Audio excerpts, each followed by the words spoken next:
Here's a look at some of the guys. Rashad Cheney from Georgia. This is a guy who Georgia and Alabama both not only wanted but had committed, but he left them to be a Gopher.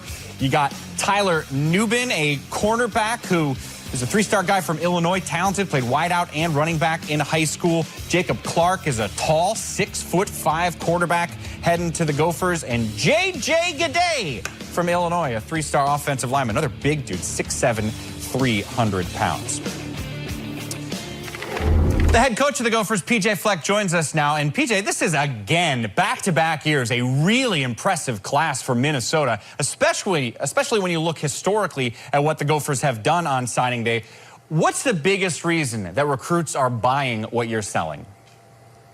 Well, I think it's all about people. I think that's what recruiting is in general. You know, you have places, you have buildings, you have all those things, but it comes down to people, and people are what make other people better. And that's why I think people are coming to be a part of the row the boat culture here at the University of Minnesota. Then you throw in one of the best cities in America, you throw in one of the best universities in the Big Ten, and then I think you have a combination that is so attractive to a lot of people. And we're just so proud of the highest ranked consecutive classes we've had here in the internet era at the University of Minnesota.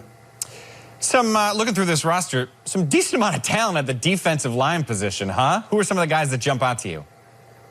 Well, the big thing this year, we wanted to really weigh heavily on the defensive side of the ball. If you saw last year, we took 7 offensive linemen.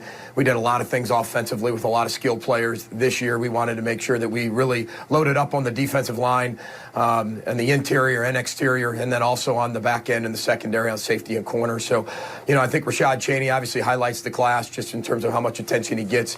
He's strong, he's explosive, he's twitched, he's got a high motor.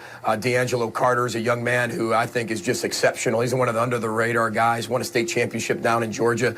He was a player of the game in the state championship game defensively. M.J. Anderson from the St. Louis area at defensive end does a great job. Keontae Shad is a young man who's a junior college player that's originally from Madison, Wisconsin, so we're really excited to get him. Devion Harris is a big-time defensive end, really twitched. Now, not the biggest guy, but incredibly twitched, very athletic from the St. Louis area as well. And then we have an in-state guy by the name of Logan Richter, who's really big. I mean, he's about 6'4", 320, that can really sit in the middle on the defense at nose guard and really clog up some gaps. You know, I mentioned a second ago Jacob Clark. He's one of 2 quarterbacks you're bringing along with Cole Kramer. Fans are always interested in the quarterbacks for obvious reasons. What should your Gopher fans know about these guys? Well, I think they're both really talented young men. You know, Cole Kramer came to our camp. He's an in-state young man, and we had a bunch of 4-star, whatever you want to call them here. And if you didn't know who anybody was and you didn't know their star, you'd probably point out that Cole Kramer is probably the best one. And that's why we want to always see our quarterbacks. We always want to have them in camp multiple times. We always want to see them multiple times because that's a position you don't want to be wrong in whatsoever. Jacob Clark's a really, really highly recruited kid out of the state of Texas. This young man, I mean, he threw for more than 7,000 yards in his career.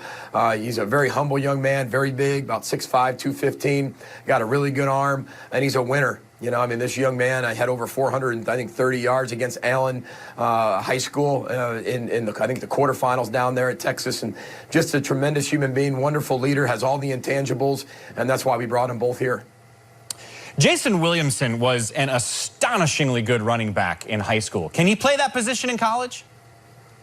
Well, I think he can. You know, we're going to give him an opportunity to do that. This is Mr. Football in the state of Minnesota. It's a 2-time Gatorade Player of the Year. This young man, over 3,000 yards rushing just this year.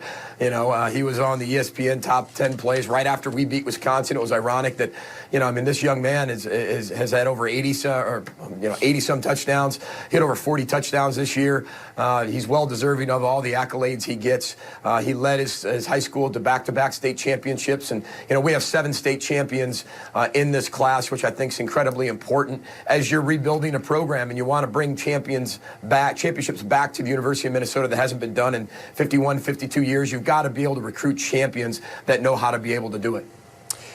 Okay, explain something to me, because you're a very good recruiter and I've never done it.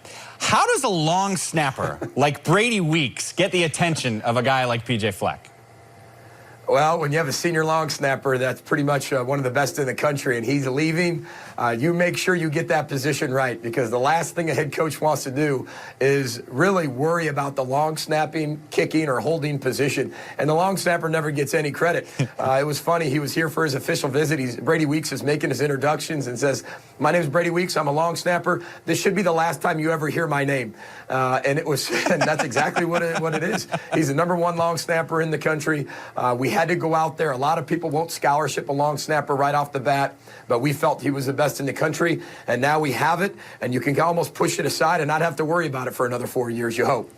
Give me an idea, how do the feelings compare winning a football game that you want to win and winning a battle for a recruit you really wanted? How do those feelings feel similar or different?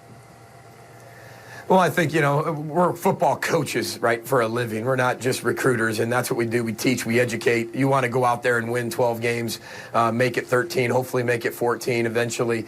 So, I think that's the ultimate when you win a game, because that's what you put all the preparation in for. But you've got to have little wins and little battles to be able to win that war at the end in terms of games. And you don't win games without a tremendous players and tremendous people. And when you win those recruiting battles that you have, and you're fighting all year to be able to do that, you win some late, you've won some early, you stick through. We had a lot of guys committed from the start all the way down to the finish. That makes you feel really good. Makes you feel really good as a staff. It shows the importance of the relationships your coaches are building on the recruiting trail, and not just getting the recruit. You're getting a person. You're getting a son, and people are trusting you to be able to build that young man into something that he's always dreamed of becoming. PJ Fleck, back-to-back really impressive signing days. Thanks for your time. Congrats on the class.